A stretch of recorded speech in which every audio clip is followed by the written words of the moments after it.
Hello, I'm Emmy, but I'm Emily.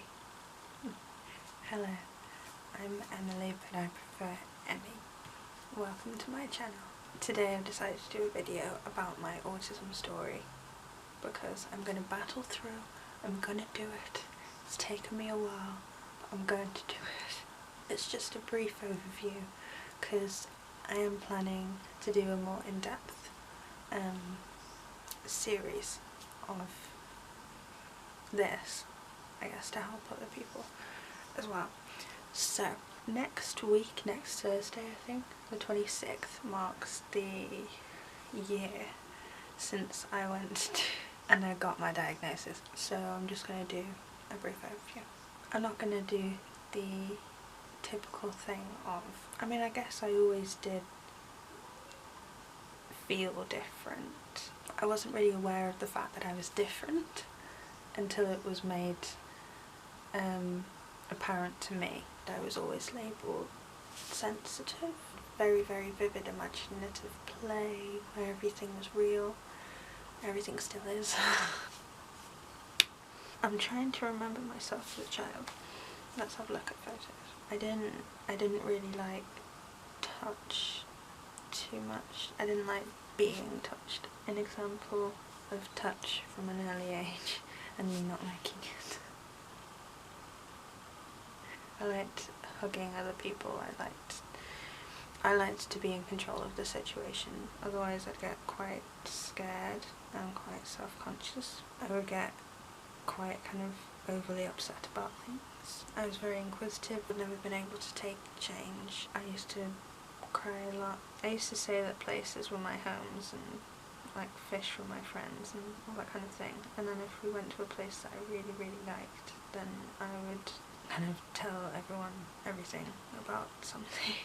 I don't think I'd heard of autism or hadn't looked into it until there was this video on Newsround of a girl called Rosie talking about her autism story, and there was a thing that it rang true to me, I think. I didn't think that I was autistic at the time, obviously.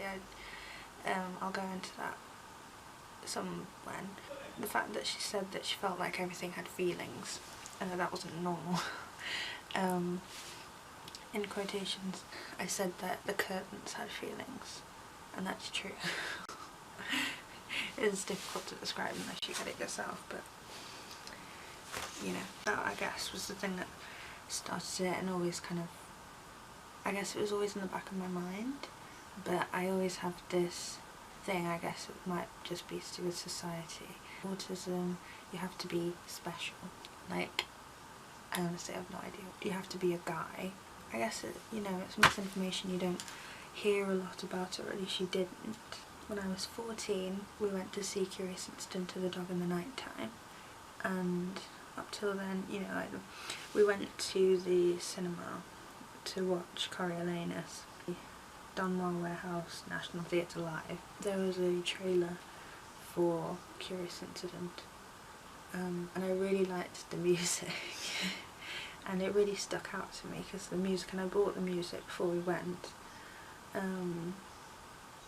see Curious Incident. I just kind of mentioned, like you saw in the previous one, I said that I really liked the music, and we went, and I felt like I'd found a kindred spirit, though I didn't actually come to the conclusion yet. That evening I had a meltdown by the sofa, but of course I didn't know it was a meltdown, and I was crouched down by the sofa with my hands over my ears. I was huddled on the ground, in amongst a time where I couldn't really feel anything at all. It stands out. I had a counsellor at the time in high school.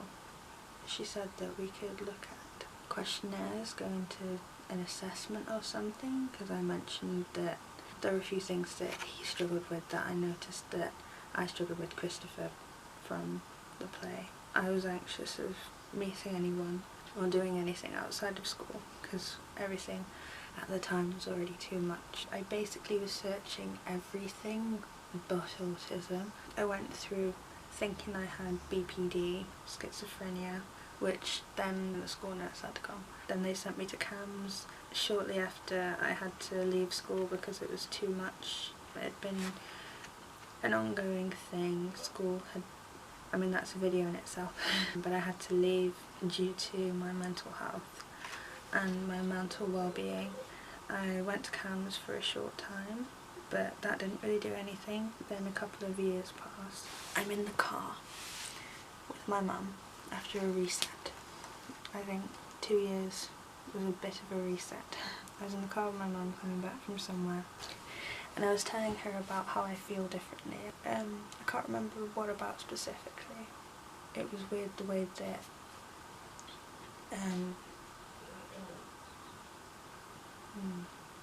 it led to her saying, I think that you should think about having an autism assessment.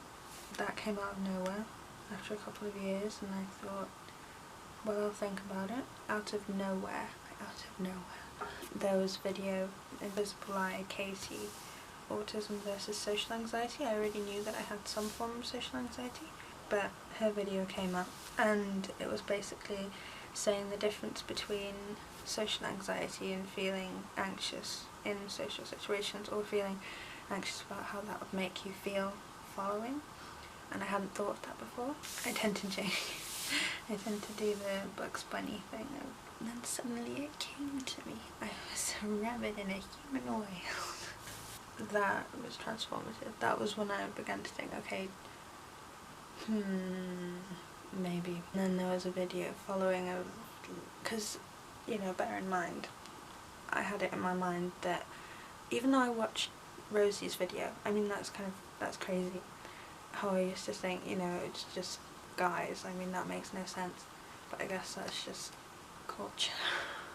I didn't know that there was a difference between girls with autism and boys with autism.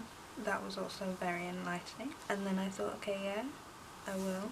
I told my sister, I told my dad. Then was it December? I had to check my video. Hold up, one sec.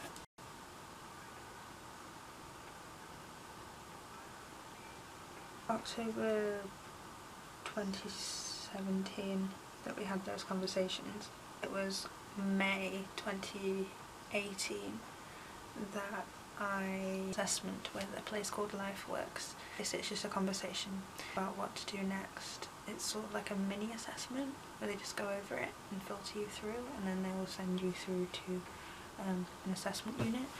This is specifically in Stoke. That was for the first time someone speaking to me as though I was, not in a bad way, helping me to acknowledge the fact, even though we didn't know for certain. So I think that was really encouraging, though I did doubt an awful lot because I'd got so many no's, partly due to my own fault and just with other things, so many things where you think that something great's going to happen and then it doesn't. I wasn't yet 18, so they had to wait until I was 18.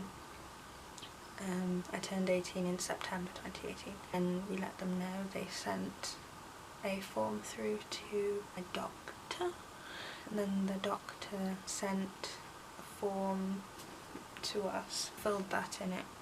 I have still got the forms, so when I do next week, when I do I got the assessment video, I'll go through that. We filled those in a lot of detail. I'm off to a place called Heartlands, which is by Stoke Hospital, and then that was there for a bit. They sent another questionnaire. It's a set of a few questionnaires for us to circle, to fill in. I'd obviously get an appointment, which I was masking throughout. I think because even though I wanted everyone there, it was kind of a bit difficult talking about stuff. There were so many new people and everything. I think it didn't help the way that I was dressed. And I'm like a 60s thing, which I love. That's my special interest. I'll go into that another day. Anyway, I was masking. Basically spent the whole time assuming that they were questioning me and assuming that they were thinking no, why is she here? When we left, I felt awful. I sent ahead about 6 pages of notes of things that I felt I should have said. And we got another thing through, and I spent so long thinking, you know, I've identified with so many things. If they tell me that I'm not, I'm going to feel like a fraud, and I'm going to feel dreadful, and it's one of those things where I feel like you're going to be stripped of your identity. That was really difficult. My family and me. We went. I didn't want to go. I said that I would prefer my mum to go and to text me my results, but we had to go. It was one of those ones where you feel the whole way. You feel like everything's going right. It's going to make everything feel worse when you get told no, because I was sure I was going to get a no. There were so many things going well at the time. Couldn't find a parking space, but there was a guy there who was so nice. He let us have his parking space, and I was like, that is just rubbing it in. I was shaking, and she said this big long speech before saying that you are, and it was like silence, really. I think because for so long I'd been storing it up and being like, I'm not, I'm gonna have to mask, I'm gonna have to do all this kind of thing. And then she just tells me, you are autistic, or whatever you want to say. Technically I'm Asperger's, but there's a lot of reasons why I just say autistic. I would go into more detail, and I probably will, now that I'm going back through. But there's so much, and there's so much that I want to share. There's so much that I want to do, so many specifics. I know that I'll go into a lot of detail, so I'm partially trying to avoid that right now because it will take a long time. But anyway, I got the okay after everything. Getting my diagnosis has been such a blessing. The way that it's been me being able to accept things and accept the fact that I find things difficult. Including filming this video, apparently. Aspie struggles. But the whole thing behind that is just, if you feel like everything is going wrong, please don't lose hope that something great will happen, because it really can. When that happens, be prepared to be overjoyed and allow yourself time. Something great will come. Questions will be answered. You just need to be patient and wait it out, no matter how long and how hard it can be, because truly great things can happen, and it did for me. I'm sorry if I haven't given a lot of information. I'm currently in a shutdown, but I wanted to do this anyway. And for years and years, I say that I'm 19, but for a long time I felt really isolated because I felt there was something wrong. There was definitely something different. The way that I was quiet, that was because there's a lot to process. It's difficult to speak sometimes. I had a fear of letting people down, but there was a whole lot to do with school, with sensory issues and things changing all the time. It was a perpetual running down that only got me further and further down. And autism and masking, my energy levels were practically non-existent, but because in a shutdown I either fall asleep, everything shuts off. When I say fall asleep, I mean I could fall asleep. It's at that point everything is shut off.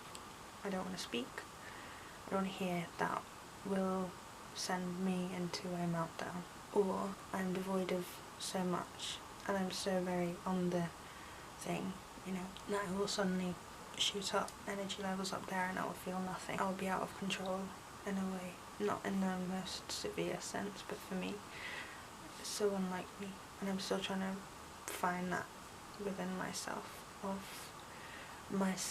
I feel like through all of this, it's been quite a gift, really.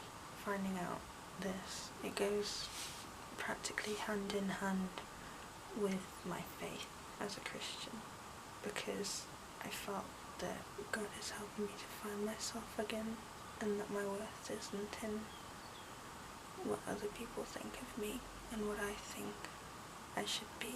It helps me to pull away from everything that I put myself in a box, and just to be myself. And my autism has helped me in my faith. I'm healing, and it helped me to become more self-aware, separate what I truly find difficult in terms of from my wiring and things that I'm finding difficult but I haven't figured out what that is, or I don't understand, or I don't want to face it, and it's the challenge of having to face that. It helps. I was supposed to be like this, and that's not a bad thing. I wanted to share this with you. I don't know whether it's any help. I hope that it is. But there's so much to add. There's so much to do. And I just feel like I wanted to do a brief overview, so that then an introduction, following this, assessment, then school, then childhood, favourite places, special interests. And I think that it's good for me, because like I said in the previous one, I need to sort this out, I need to figure it out, and perhaps I could do a C.S. Lewis and do a series of my series by picking out the bits that are most useful and make most sense. And apparently I've been told that my phrasing is interesting and a little bit confusing at times. If you would like to know anything, please leave a comment below. Before I leave, I'd like to do a thing where I give you my favourite band and a favourite song. My favourite band this week are Rivers and Robots, and they are a Christian band from Manchester, and their sound is really, really cool and really, really relaxing, which is what I need. And favourite song of the week is